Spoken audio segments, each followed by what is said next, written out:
Karena belum tentu Anda punya keluarga dibunuh, kemudian kita ke pengadilan, tolong bunuh juga, akhirnya dibunuh. Secara matematika impas, sudah orang yang membunuh dibunuh, tapi hati tidak impas.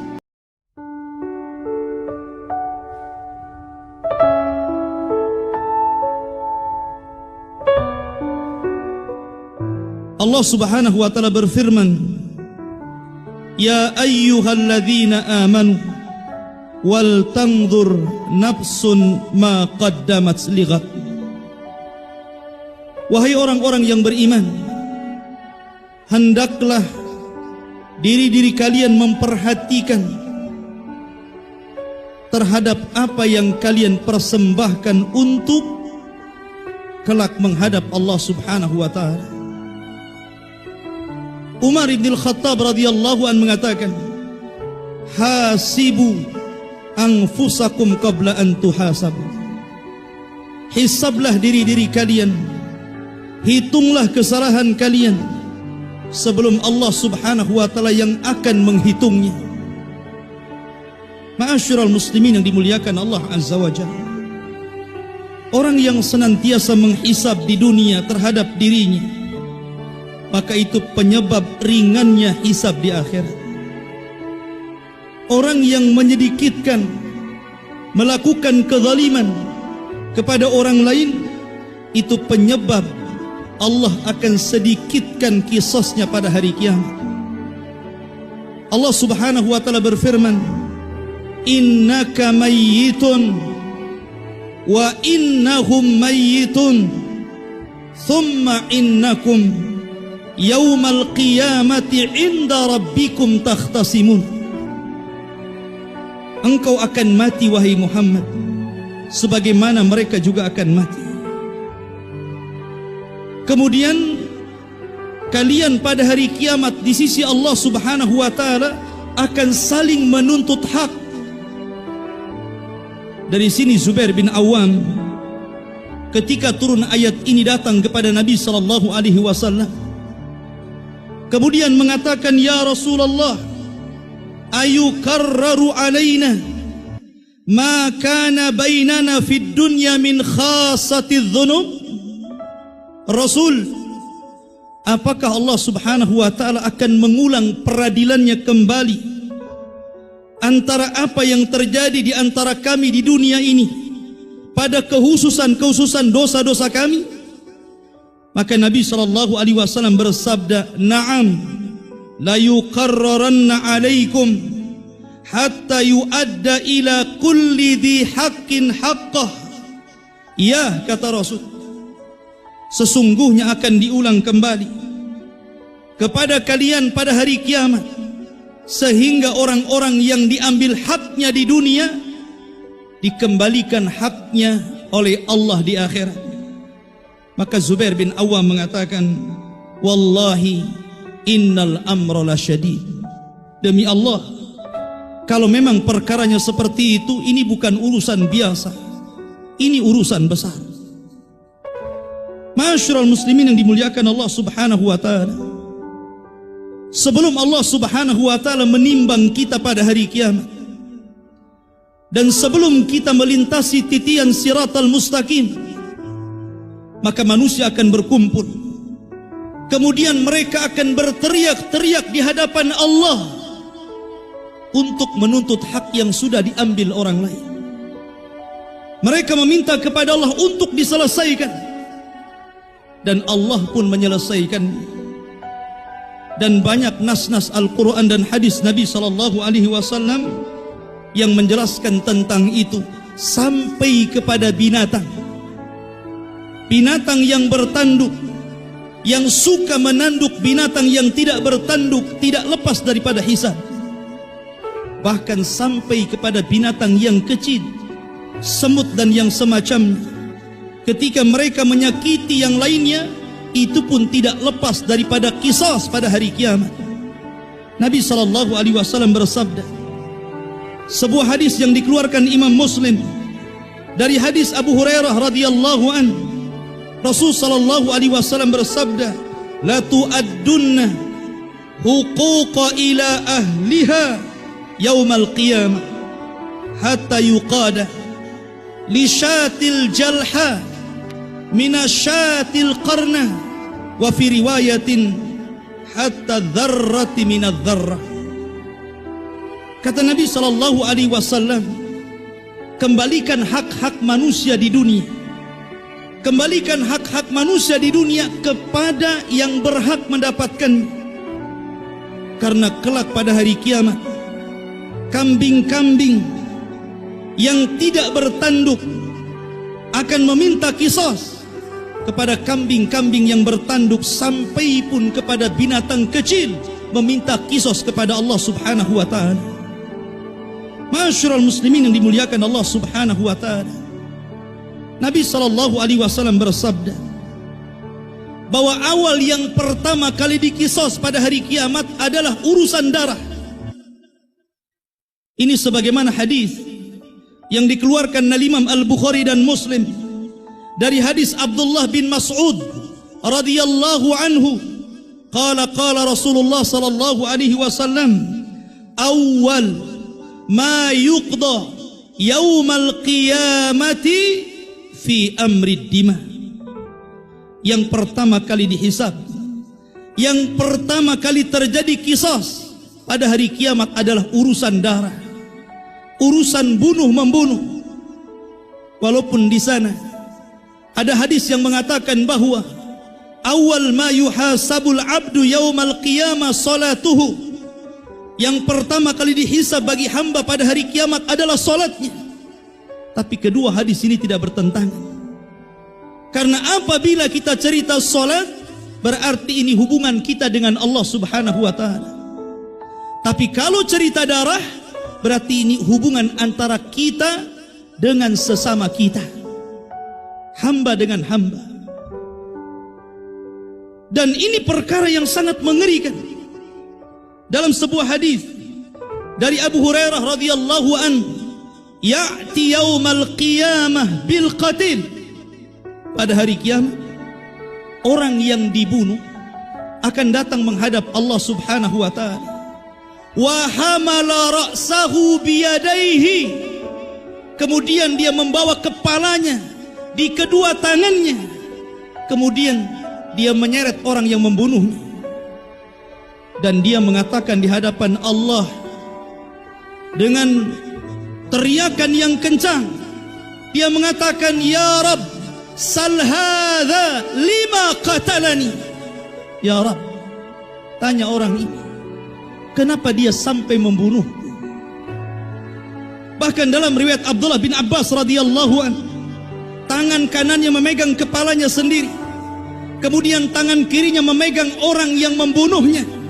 Kemudian dia mengatakan di hadapan Rabb, ya Rabb, sal hadza lima qatalani.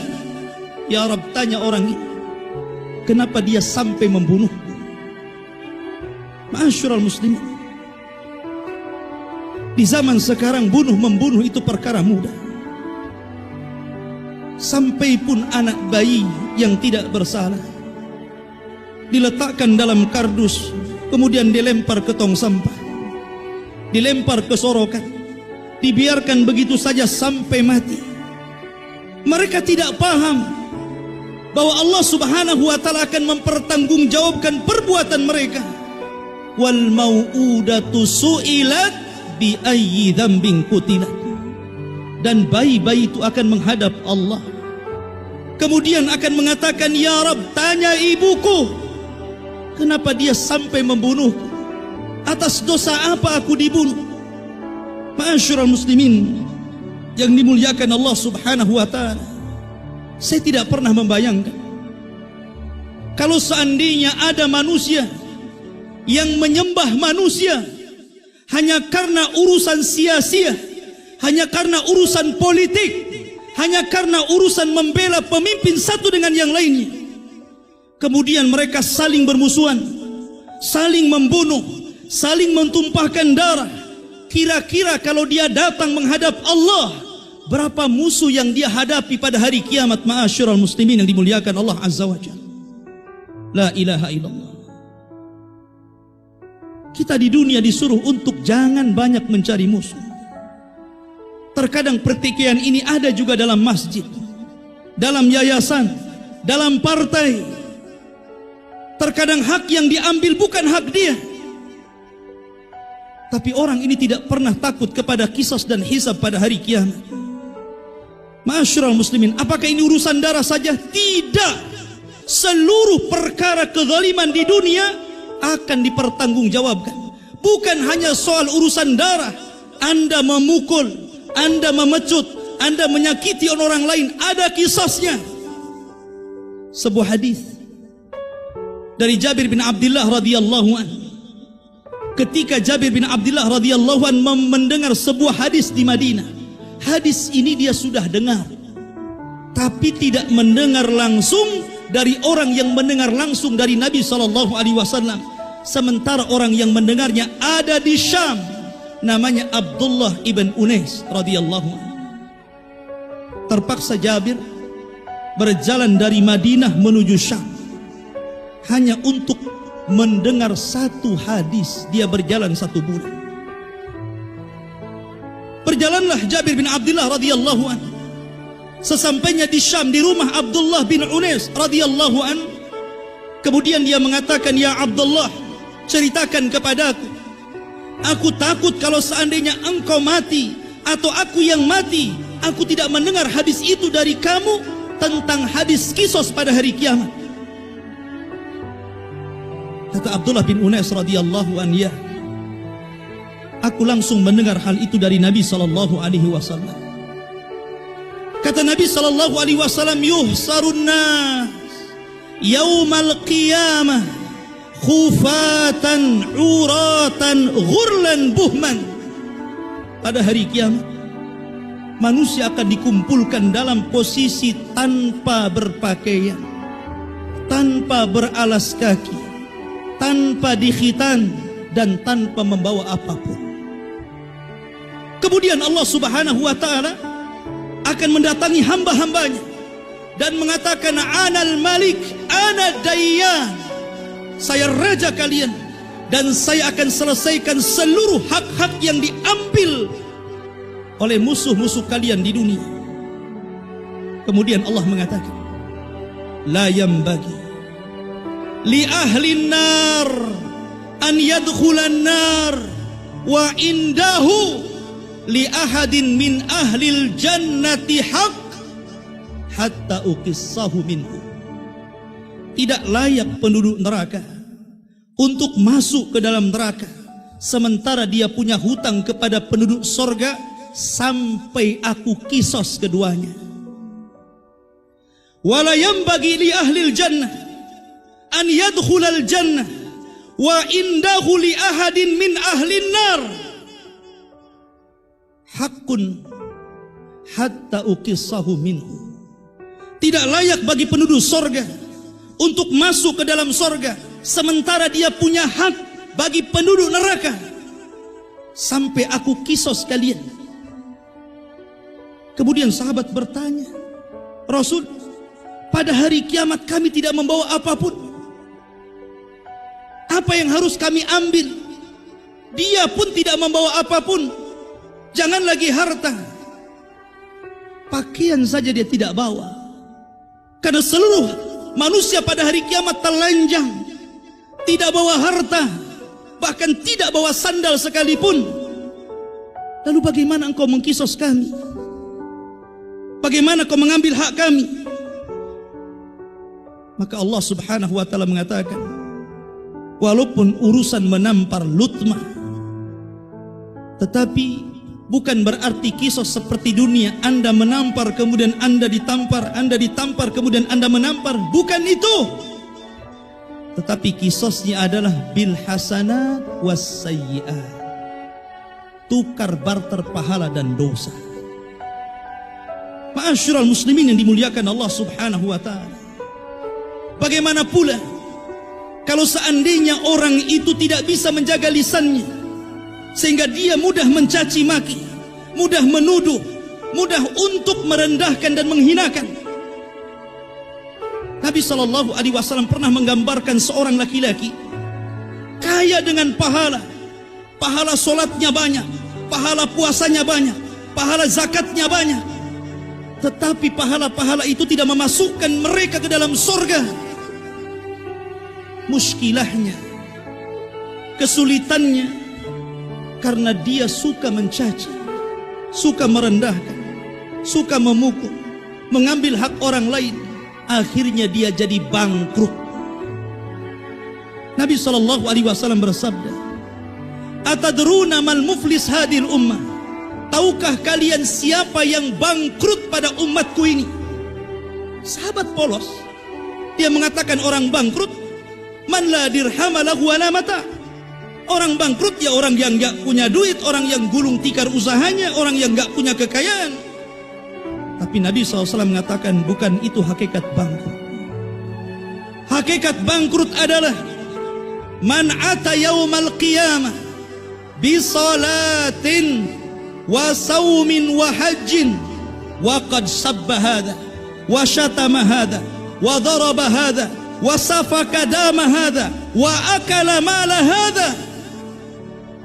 Orang yang bangkrut adalah satu sisi dia membawa pahala sholat, membawa pahala puasa, membawa pahala zakat, tapi di sisi lain dia mencaci maki orang, menuduh orang, menumpahkan darah orang, memakan harta orang lain.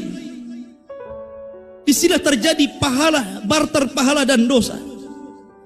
Ketika kemudian dihadapkan orang yang dizaliminya pada hari itu, maka pada hari kiamat orang ini akan menuntut pahalanya. Mana pahalamu? Nih dosaku. Ketika sudah tidak ada lagi pahala karena diberikan kepada orang lain, dan satu sisi dia menanggung dosa orang itu, faturihat finnar, dia pun dilempar ke dalam neraka, na'udzubillah. Ma'asyiral muslimin yang dimuliakan Allah Azza wa Jalla. Oleh karena itulah orang yang beriman kepada hari akhir, percaya dengan hisab, percaya dengan balasan yang Allah akan balas pada hari kiamat, harusnya dia takut mengambil hak orang lain, menghina orang lain, menyakitin orang lain, membunuh orang lain, karena semua ada balasannya.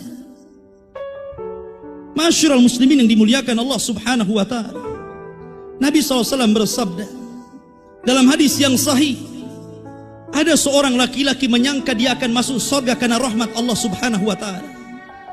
Dia sangka pahalanya banyak dan dia sangka sudah mendapatkan rahmat Allah. Sementara di depannya pintu-pintu surga tiba-tiba dihadang di sebuah tempat namanya Qantarah. Qantarah, satu tempat antara surga dan neraka. Di depannya pintu-pintu surga, dia sudah berhasil melewati Siratal Mustaqim.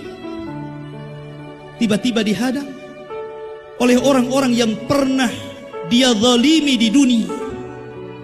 Ternyata setelah kemudian terjadi kisos di antara keduanya, pahala yang dianggap besar itu musnah, tidak ada apapun, sehingga Allah Subhanahu wa ta'ala mengembalikan dan masukkan ke dalam neraka, na'udzubillah. Ma'asyiral muslimin yang dimuliakan Allah Azza wa Jalla, la tahsabanna alladhina la tahsabanna Allaha ghafilan amma ya'malu zalimun. Jangan kalian sangka Allah itu lalai dari perbuatan zalim kalian. Allah tidak lalai. Aqulu ma tasma'un, aqulu qawli hadza wastaghfiruh innahu huwal ghafurur rahim.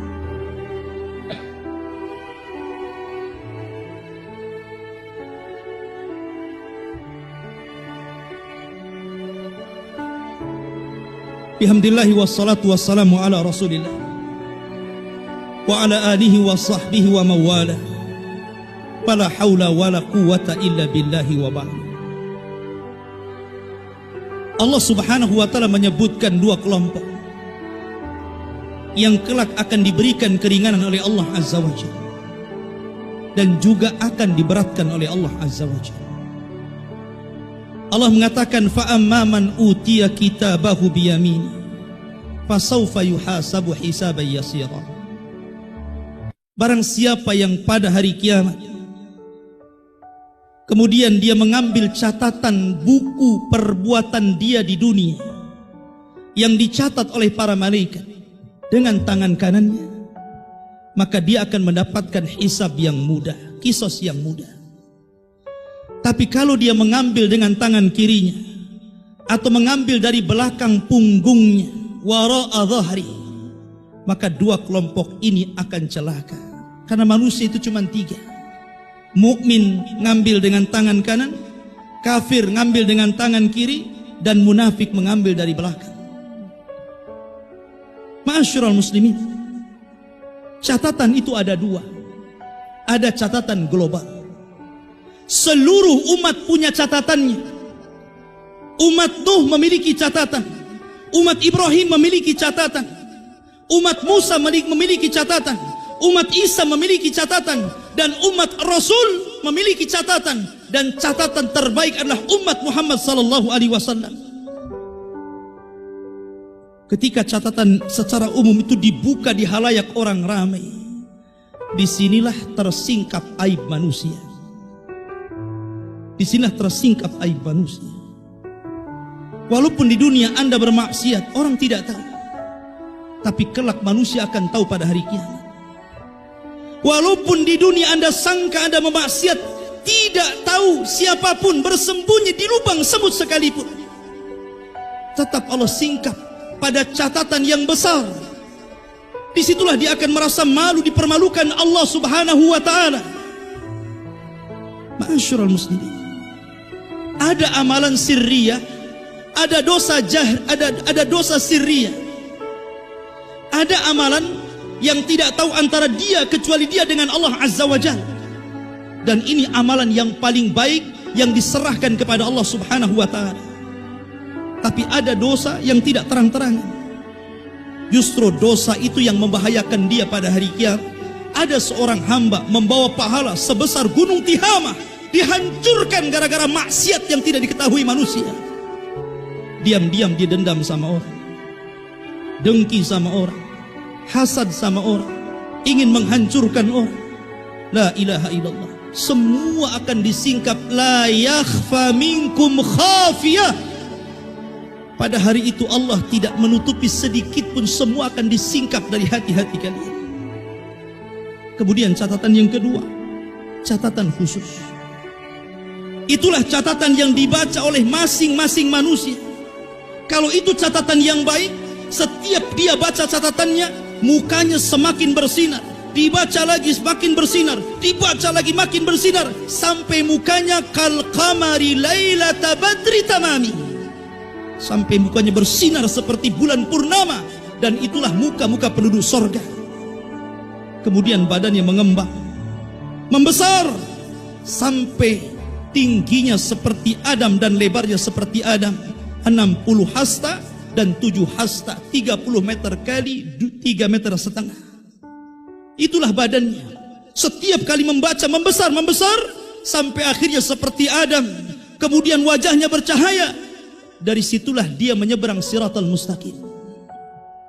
Yauma tabyaddu wujuh, pada hari itu ada wajah yang bersinar. Tapi kalau catatannya buruk, setiap dia mencatat menghitam wajahnya, membesar badannya, sampai Rasul menyebutkan tempat duduk penduduk neraka itu antara Mekah dan Madinah. Saking besarnya, bahkan giginya penduduk neraka sebesar gunung Uhud. Sengaja Allah besarkan badan itu liyadzuqul adzab, agar mereka merasakan azab Allah subhanahu wa ta'ala. Yauma taswaddu wujuh yauma tabyaddu wujuh wa taswaddu wujuh. Pada hari itu ada wajah yang bersinar, tapi juga ada wajah yang kelam, hitam kelam. Ma'asyiral muslimin, makanya dari awal saya katakan, orang yang selalu menghisab diri sendiri, ini akan memudahkan hisab kita pada hari kiamat. Orang yang menyedikitkan berbuat dolim kepada orang lain, maka akan menyedikitkan kisos kita pada hari kiamat. Para ulama membahas tentang hukum orang yang membunuh. Apakah orang yang membunuh kemudian dibunuh, atau dia bertobat kepada Allah azza wa jalla selesai sampai di situ? Tidak. Karena orang yang menyakitin orang lain, apalagi dengan cara bunuh, dia memiliki 3 PR. 1 kepada Allah, 2 kepada orang yang keluarga yang dibunuhnya, dan 3 kepada orang yang dibunuhnya. Kalau dia hanya berdoa kepada Allah Subhanahu wa taala, ya selesai 1. Tetapi keluarga korban yang sakit hati karena 1 di antara keluarganya mati oleh dia, belum tentu terima. Atau mungkin dia terima, kita kasih dia 100 ekor unta atau banyak lagi harta sehingga memaafkannya, ya lisannya, hatinya belum tentu. Dari sini kata Syekh Utsaimin rahimahullahu taala, kenapa terjadi kisos pada hari kiamat? Supaya setiap orang yang masuk surga itu tidak ada lagi dendam dalam hatinya, tidak ada lagi perasaan musuh dalam hatinya. Dicabut wa naza'na ma fi qulubihim min ghillin ikhwana. Dicabut perasaan ghil, dendam, musuh, baru mereka dimasukkan ke dalam surga.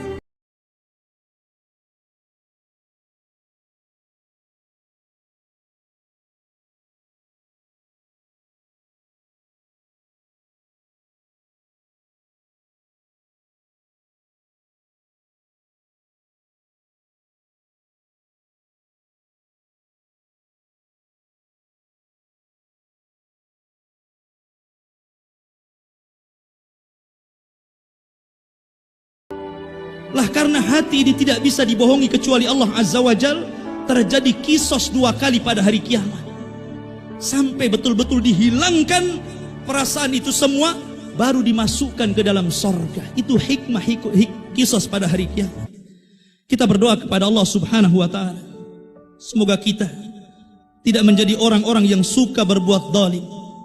Karena Allah haramkan perkara zalim. Inni haramtu zulma ala nafsi wa ja'altuhu muharraman bainakum fala tadhalam.